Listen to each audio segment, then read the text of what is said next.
성경에서 다윗은 신앙에 있어서뿐만 아니라 이스라엘 역사 속에서도 가장 존경받는 왕으로서 이상적인 신앙의 모델로 보여주고 있습니다. 우리가 잘 알고 있는 다윗과 골리앗의 전투에서도 다윗은 아주 유명한 말을 남깁니다. 사무엘상 17장 45절 말씀인데요, 다윗이 블레셋 사람에게 이르되 너는 칼과 창과 단창으로 내게 나아오거니와 나는 만군의 여호와 이름 곧 내가 모욕하는 이스라엘의 군대의 하나님의 이름으로 내게 나아가노라 하면서요, 물맷돌 하나 들고 뛰쳐나아가 3m 넘는 거구의 골리앗을 쓰러뜨렸던 것을 우린 잘 알고 있습니다. 그리고 또한 다윗은 사울 왕에게 쫓기는 순간에도 사울을 죽일 수 있는 그러한 기회가 있었지만 하나님 때문에 사울 왕을 죽이지 않으며 이렇게 고백하는 것을 볼 수가 있습니다. 사무엘상 24장 10절 말씀입니다. 오늘 여호와께서 굴에서 왕을 내 손에 넘기신 것을 왕이 아셨을 것이니이다. 어떤 사람이 나를 권하여 왕을 죽이라 하였으나 내가 왕을 아껴 말하기를 나는 내 손을 들어 내 주를 해하지 아니하리니 그는 여호와의 기름 부음을 받은 자이기 때문이라 하였나이다 라고 고백을 했습니다. 이러한 다윗은 하나님의 마음에 맞는 사람이라는 특별한 칭찬을 받았습니다. 사도행전 13장 22절에 보면 다윗을 왕으로 세우시고 증언하여 이르시되 내가 이새의 아들 다윗을 만나니 내 마음에 맞는 사람이라 내 뜻을 다 이루리라 라고 하나님께서는 말씀하셨습니다. 그런데 오늘 등장하고 있는 다윗의 모습은 우리가 알던 모습과는 사뭇 다릅니다. 오늘 본문을 거슬러 올라가서 사무엘하 11장 1절에 보면 온 이스라엘 군사들이 암몬과 전쟁 중이었음을 우리는 알 수 있게 됩니다. 그런데 다윗은 이스라엘의 군대가 전쟁터에서 목숨을 걸고 싸우고 있는 그때에 홀로 예루살렘 궁궐에 남아 있었음을 알 수가 있는 것이죠. 고대 사회에서는요, 관습적으로 왕들은 군사들을 이끌고 전쟁에 참여해야만 했습니다. 그러나 다윗은 그동안에 부하들과 함께 전장에서 그런 싸우던 모습과는 달리 이번에는 전쟁에 나가지 않고 왕궁에 머물러 있었던 것입니다. 왕으로서의 위치가 굳건해진 다윗은 더 이상 이 위험한 전투에 참여하지 않았던 것입니다.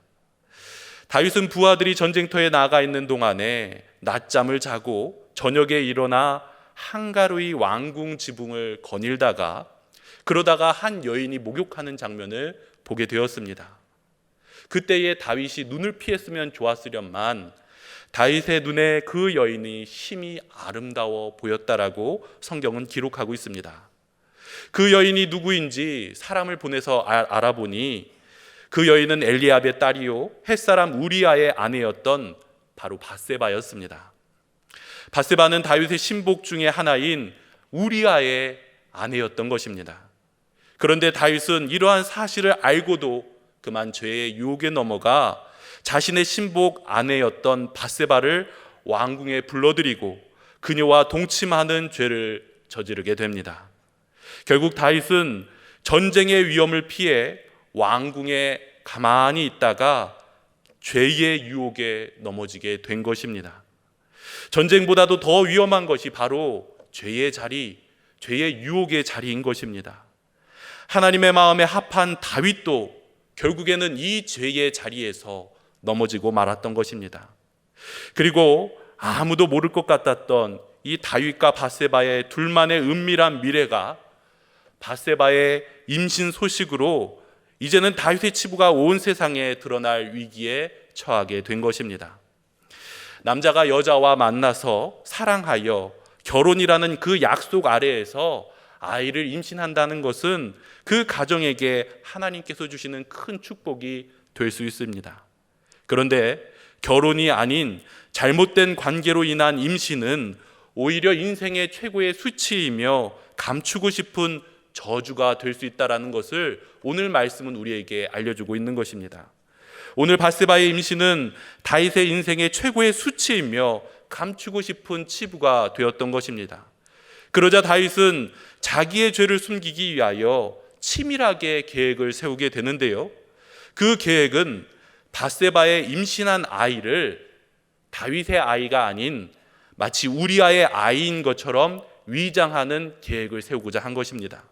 그래서 다윗은 가장 먼저 밧세바의 남편이었던 우리아를 전쟁의 한가운데에 있는 그 상황 속에서 긴급히 왕궁으로 불러들입니다. 8절에 보면 다윗이 전쟁터에서 돌아온 우리아에게 요압의 안부를 물어보고 군사들의 안부를 물어보고 그리고 싸움의 정황이 어떠한지 물어봅니다. 다윗은 마치 전쟁의 상황이 긴박하고 궁금해서 우리아를 부른 것처럼 연출하고 있지만, 그러나 머릿속에서는 어떻게 하면 자신의 죄를 가리고 수치를 가릴 것인지 그 머릿속에는 음흉한 계획들이 돌아가고 있었던 것입니다. 그리고 전쟁의 소식을 들려준 우리아에게 이제 중요한 소식을 전한 너는 내 집으로 가서 발을 씻고 편히 쉬어라 라고 집으로 돌려보내줍니다. 그리고 그 뒤를 이어서 왕의 음식을 딸려 보내며 우리아가 어떻게 행동하고 있는지 그 동태를 살펴보았는데요. 그런데 이 치밀하고 음흉한 계획은 다윗의 뜻대로 흘러가지 않았습니다. 9절에 보면 우리아는 집으로 내려가지 않고 왕궁 문에서 부하들과 함께 잠을 청했다라는 것을 볼 수가 있습니다.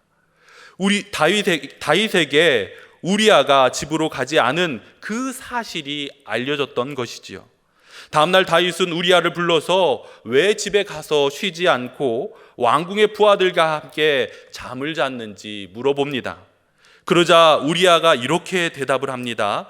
11절 말씀입니다. 언약궤와 이스라엘과 유다가 야영 중에 있고 내 주 요압과 내 왕의 부하들이 바깥 들에 진치고 있거늘 내가 어찌 내 집으로 가서 먹고 마시고 내 처와 같이 자리이까? 내가 이 일을 행하지 아니하기로 왕의 살아계심과 왕의 혼의 살아계심을 두고 맹세하나이다 라고 대답하는 것입니다. 얼마나 좋은 말입니까? 정말로 정직하고 성실한 우리아이기에 이런 대답을 할 수 있었던 것입니다. 사실 전쟁터에서 고생을 하다가 돌아왔을 때 집으로 가서 자라는 그 말이 사람으로 친다면 얼마나 반가운 말이겠습니까? 군대에서도 단 하루라도 휴가를 받게 된다면 그렇게 기쁠 수가 없는데 우리아 역시 얼마든지 그런 생각을 할 수 있지 않았겠습니까? 그런데 우리아는 집으로 가지 않았습니다.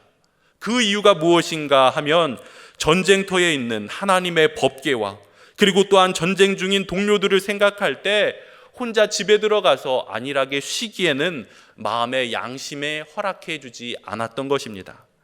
우리아는 하나님의 언약궤와 이스라엘 군대가 한참 전쟁 중에 있는데 자신만 어떻게 홀로 편안하게 집에서 쉬며 아내와 함께 있을 수 있느냐, 그렇게 다윗에게 말했던 것이지요.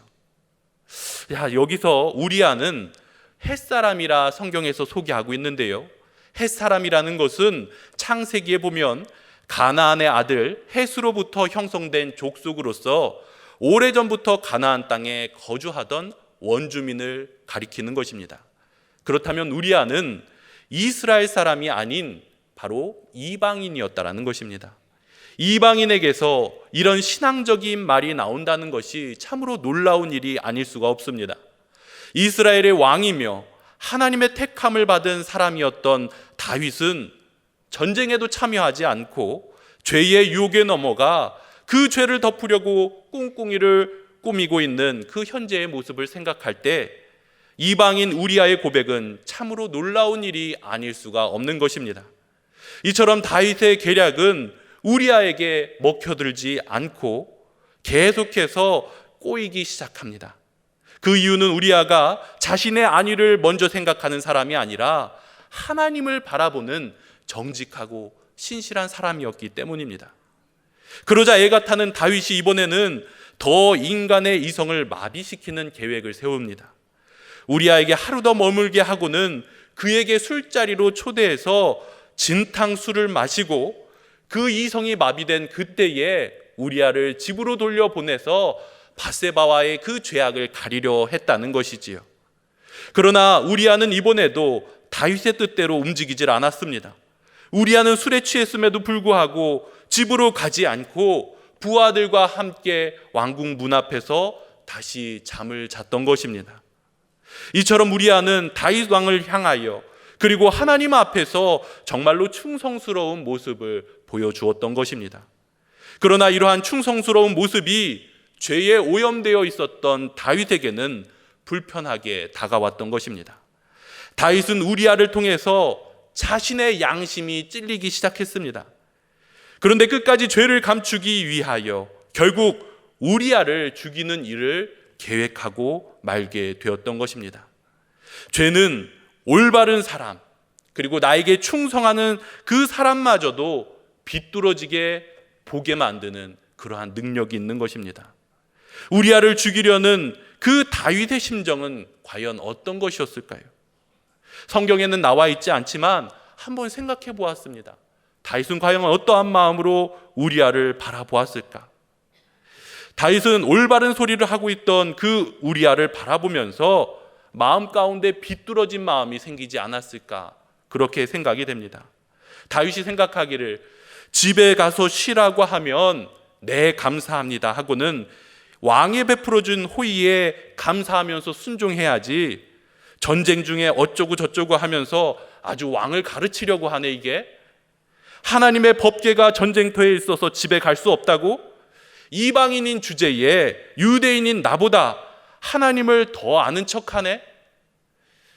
죄악에 깊이 빠져 있었던 다윗은 우리아를 충성스러운 그 모습에도 마음이 뒤틀어져 결국에는 우리아를 죽여야 되겠다라는 그 결론으로 달려가는 것을 볼 수가 있습니다. 결국 다윗은 우리아를 집으로 보내는 일을 포기하고 오히려 우리아의 손에 요압에게 전할 서찰 하나를 쥐어서 보내게 합니다. 그런데 그 서신의 내용은 우리아를 맹렬한 전선에 배치하여 그를 죽이라는 내용이 담겨 있는 서찰이었습니다. 어떻게 하면 사람이 이렇게 잔인한 방법을 사용할 수 있을까요? 다윗은 자신의 죄를 숨기기 위하여 또 다른 더 큰 범죄를 저지르고 있었던 것입니다. 다윗은 자신의 죄를 감추기 위하여 우리아라는 희생양을 만든 것입니다. 어떻게 다른 사람도 아닌 하나님의 사람 다윗이 이러한 행동을 할 수가 있을까요? 다른 사람은 몰라도 다윗만큼은 하나님의 정의와 공의를 실현하며 이러한 죄악된 자리로 들어가서는 안 되는 자가 아닙니까? 하나님의 마음에 합한 자라 했는데 어떻게 다윗은 이렇게 밑바닥까지 그 인생이 떨어질 수밖에 없었을까요? 이것은 바로 우리 인간이 가지고 있는 죄성이라는 것입니다. 즉 밧세바를 범하는 다윗의 모습은 인간의 악함과 그 죄악된 본성을 보여주고 있는 것입니다. 우리아를 불러서 자신의 죄를 감추려는 이 다윗의 모습은 항상 깨끗한 척 보이려는 인간의 또 다른 죄의 모습을 보여주고 있는 것입니다. 인간은 타인에게 악하고 더러운 자로 드러나는 것이 아니라 늘 깨끗하고 선한 자로서 착한 자로 보여지고 싶어 한다는 것입니다. 그래서 우리가 하나님 앞에서 죄인이라 고백하면서도 누군가가 너는 죄인이야, 너는 더러웠고 악한 사람이야 라고 지적한다면 그 안에서 쉽게 분노가 일어난다는 것입니다.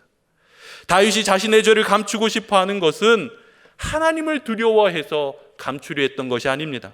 오히려 사람들에게 범죄한 악한 자로 비춰지는 것이 싫었기 때문에 자신의 죄를 감추려 했던 것입니다. 하지만 죄가 발각되지 않고, 그래서 사람들이 다윗의 악함을 알지 못하고 여전히 좋은 왕으로 대우한다면 깨끗한 왕이 될 수 있을까요? 사람들이 모른다고 해서 다윗은 결코 깨끗한 자가 될 수 없는 것입니다.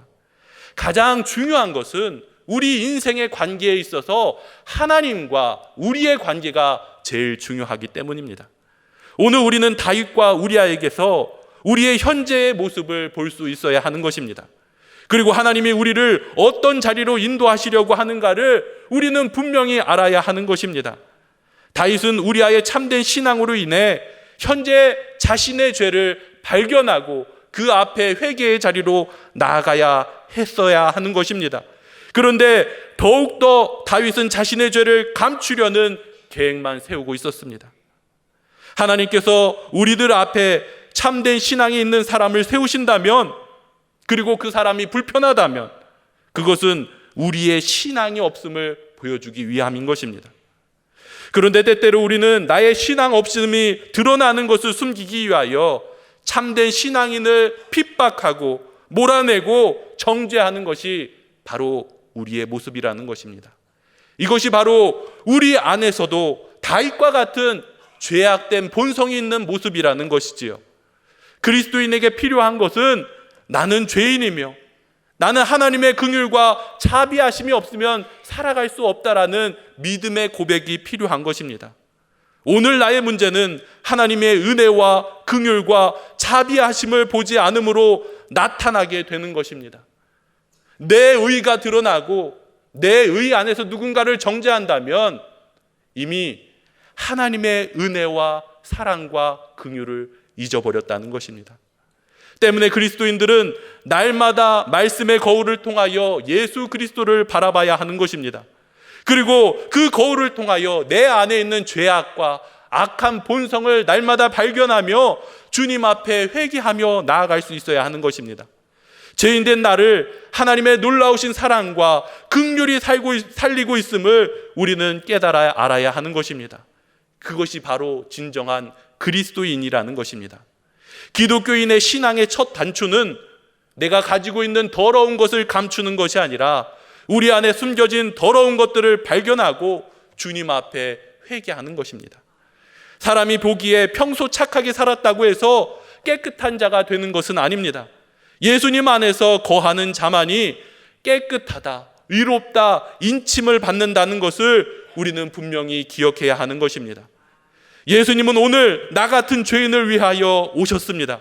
그러므로 예수님 안에 있기 위하여 날마다 내 연약함을 발견하는 것이 우리는 필수적인 일일 수밖에 없는 것입니다.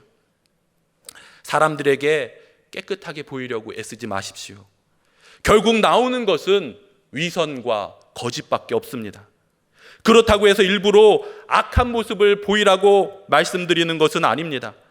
다만 자신의 악함을 인정하고 하나님의 은혜와 자비를 의지해야 비로소 진정한 그리스도인으로서 우리는 살아갈 수 있는 것입니다. 그럴 때 우리는 예수 안에서 죄를 이길 수 있는 힘을 허락받게 되는 것입니다. 하나님께서 다윗 앞에 우리아와 같은 사람을 세우신 것은 다윗이 지금 얼마나 은혜와 긍휼에서 벗어난 삶을 사는가를 보여주기 위한 것이었습니다. 그런데 다윗은 우리아를 통해 자신의 잘못을 보는 것이 아니라 오히려 자신의 죄를 감추기 위하여 우리아를 죽음의 길로 집어넣었습니다. 오늘 사랑하는 천국교회 성도 여러분께서 나의 죄를 주 앞에 고백하며 회개할 수 있기를 바랍니다. 죄를 감추려는 그 유혹에서 벗어나 오직 예수 그리스도를 의지함으로 승리할 수 있는 여러분이 되시기를 바랍니다. 오늘 말씀을 살펴볼 때 두 번째로 누가 봐도 불의한 일임을 잘 알면서도 이 다윗의 계략에 가담하고 있는 한 인물을 볼 수가 있습니다. 바로 다윗의 신복이었던 요압 장군입니다. 다윗으로부터 전가를 받은 요압은 다윗의 말대로 아무런 꺼리낌 없이 행동하는 것을 볼 수가 있습니다. 요압은 다윗의 명령대로 우리아를 죽이기 위하여 가장 강력한 방어진이 있던 랍바성으로 보내서 다른 용사들과 함께 우리아를 죽게 했습니다. 그리고 전령을 보내어서 이 일에 대하여 다윗에게 보고를 했는데 혹시라도 왕이 왜 그렇게 전술을 짰느냐 화를 내거든 거기에 햇사람 우리아도 있었음을 알려주라 전령에게 말을 합니다. 그러자 전령으로부터 우리아의 죽음을 보고받은 다윗은 무모한 금전전에서 그의 부하들이 여럿 생명을 잃었음에도 불구하고 요압에게 이렇게 서신을 보냅니다. 이 일로 걱정하지 말라. 칼은 이 사람이나 저 사람이나 삼키느니라 하면서 요압을 격려하는 메시지를 그렇게 보냈던 것입니다. 이 둘의 은밀한 내용을 모르고 있는 사람들의 눈에는 요압 장군의 실수를 마치 다윗 왕이 대범하게 위로하고 격려해서 전쟁에 승리하도록 해주는 말인 것 같지만 우리아를 죽이고자 하는 둘만 아는 밀담이라는 사실을 아는 사람에게는 그 마음속에 배신감이 사무칠 수밖에 없는 것입니다. 죄악이 훑고 지나간 상처가 이토록 깊게 남게 되는 것입니다.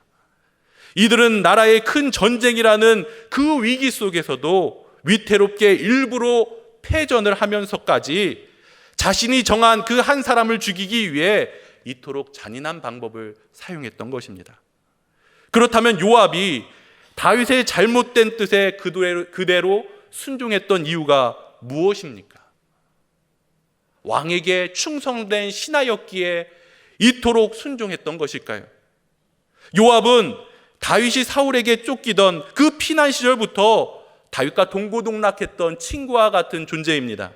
그런데 요압은 다윗의 말에 대해서는 무엇이든지 맹목적으로 따랐고 그것에 대한 보상으로 이스라엘에서 권세를 누리게 되었습니다. 다윗의 모든 뜻에 순종하는 일이 요압은 충성이라 생각했을 것입니다. 그리고 그 보상도 충분히 누리고 있었습니다. 그렇다면 이 요압이 보인 행동은 진정한 충성일까요? 결코 충성이 될 수가 없습니다. 때론 잘못에 대해 통렬한 책망을 할 수 있는 사람이 진정한 친구이며 그것이 진정한 충성이라는 것입니다. 잠언서 27장 6절에서는 우리에게 이렇게 말씀합니다. 친구의 아픈 책망은 충직으로 말미암는 것이나 원수의 잦은 입맞춤은 거짓에서 난 것이니라 라고 우리에게 말씀하고 있습니다. 2차 세계대전 때 당시 아우슈비츠 강제 수용소 열차 수송의 실무 책임자였던 아이히만은 전쟁이 끝난 후에 재판에 오르게 되었습니다. 그의 재판의 이유는 유대인을 600만 명에 이르게 하는 잔악무도한 살인 때문에 재판에 서게 된 것이죠.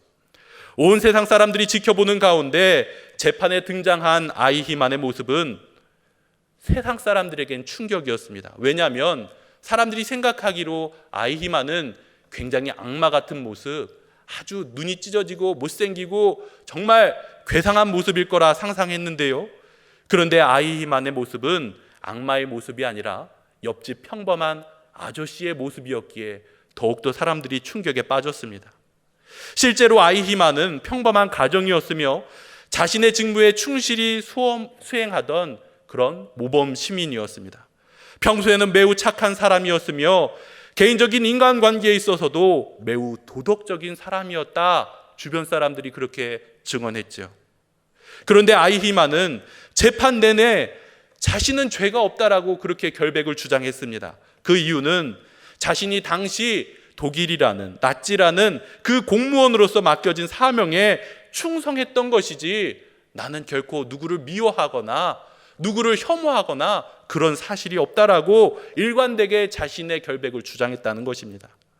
비록 유대인들을 아우슈비츠 수용소로 보내는 그런 죽음의 길에 이르게 했지만 그것은 자신이 공무원의 직임으로서 맡겨진 일에 충성을 다했으니 죄가 없다는 것이었습니다. 당시 독일의 최고 지도자인 히틀러의 명령으로 자신은 게으름을 피우지 않고 더욱더 열심히 충성을 다했노라고 그렇게 고백했다는 것이지요. 오히려 이렇게 얘기를 합니다.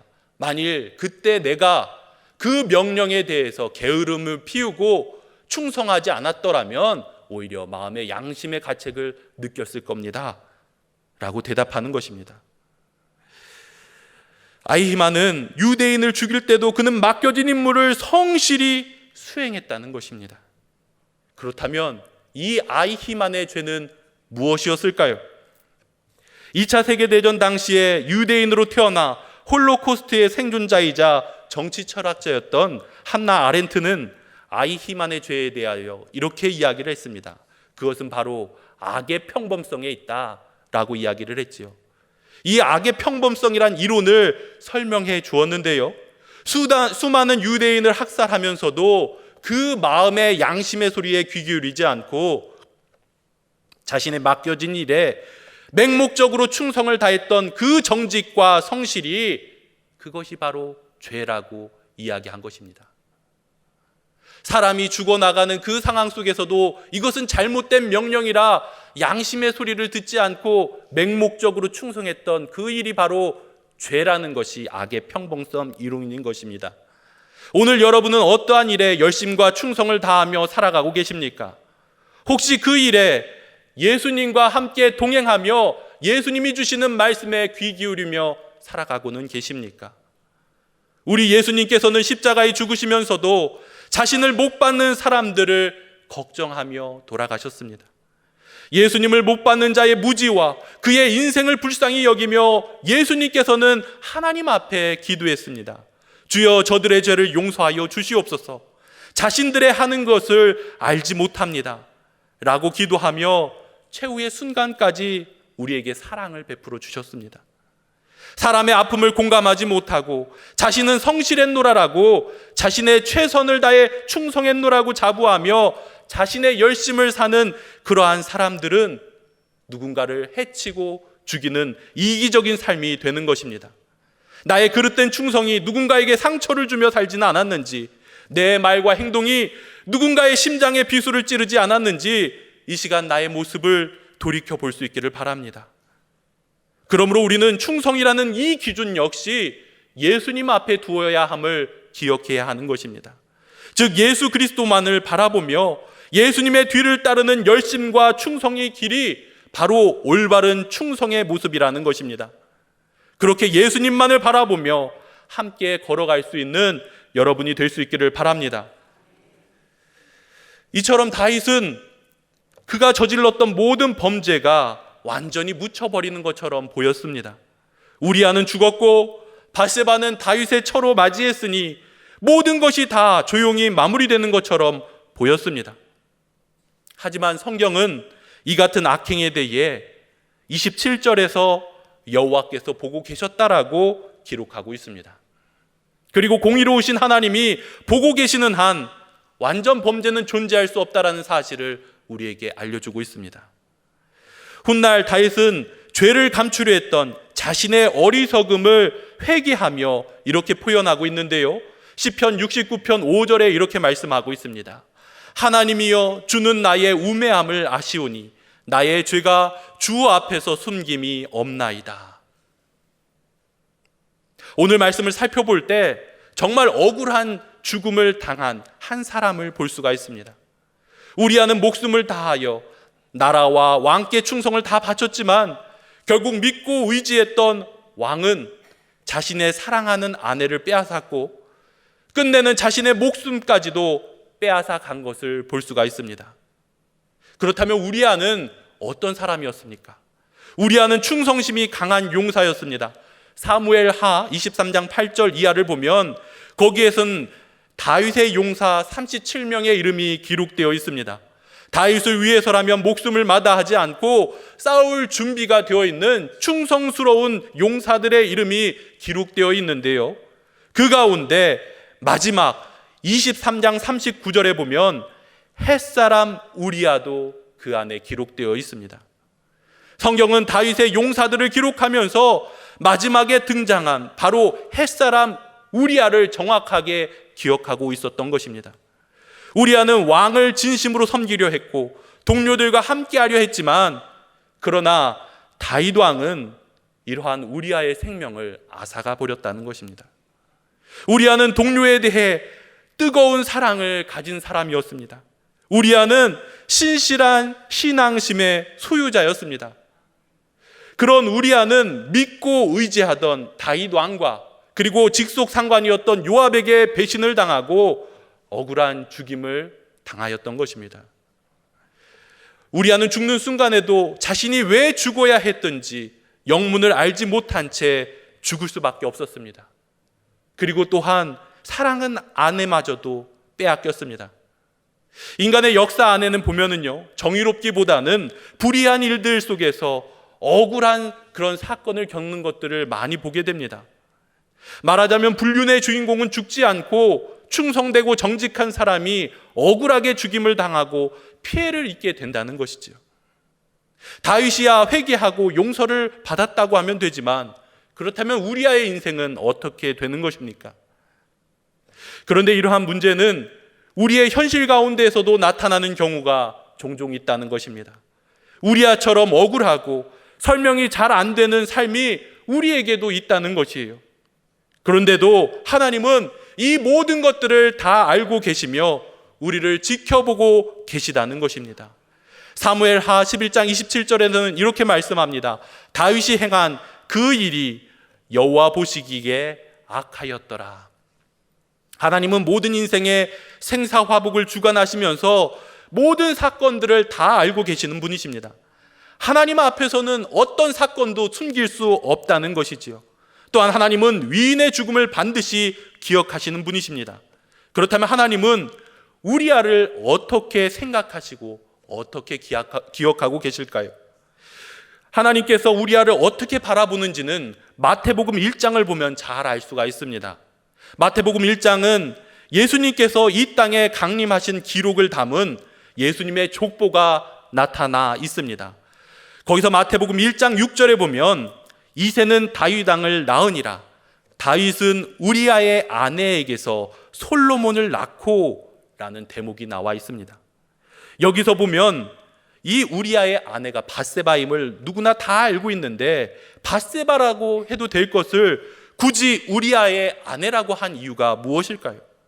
마태복음 1장에서는 예수 그리스도의 족보에 우리아의 아내 외에도 4명의 여인이 더 기록되어 있습니다.